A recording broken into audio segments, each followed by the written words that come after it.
ay bahan niya ito mga muhimo o krimen diri sa dakbayan sa Sugbo. Detalye sa report sa Aeronato ginipiragi sa pagpamati ni Katrupang Benji Talisik. Live report.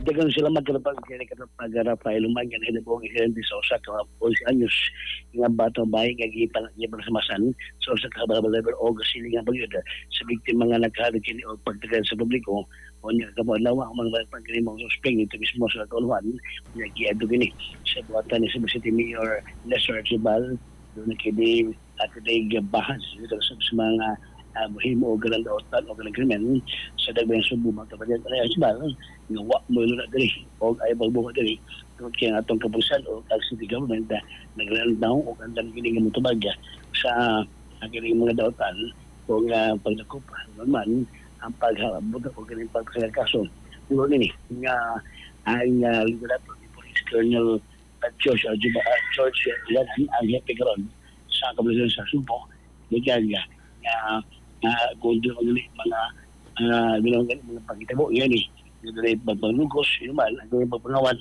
ang kapulisan ang mga tawagan ng ang PNP aron sa pagdubag hindi o pagdagopa sa mga krimen ato na o mayag sa mayor.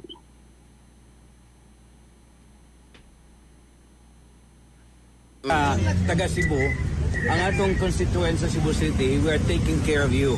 Kung naay mga tao nga dili maayo nga nagbinuang diri sa Cebu, mag-rape, mangawat, ato ginangdakpon. Makita nato nga naghatag kag message nila ayaw himua diri sa syudad sa Subo. Ang atong mga kapulisan, ang atong city government nagtan-aw ninyo. Salamat George sa inyong himo. Thank you sir.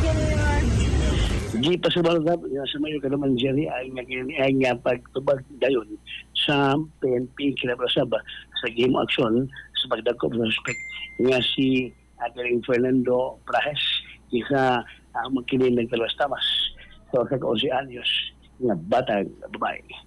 Mga report nga nahipos sa PNP o City Hall. Katwa pa magkilin po sa mga basunay sa Santong Herbal Oil. Magkatabang nila ng mga akiling panahon sa lawasan iabot sa magabag ang sa Herbal Oil hindi mo kinisiyas to incorporated mabalik sa masubuti kasi lugar kaubay kita pa rin siya sa Librado alas sa negosyo Pilipina para sa Pilipinas yung katwapa Benji Talisik XFM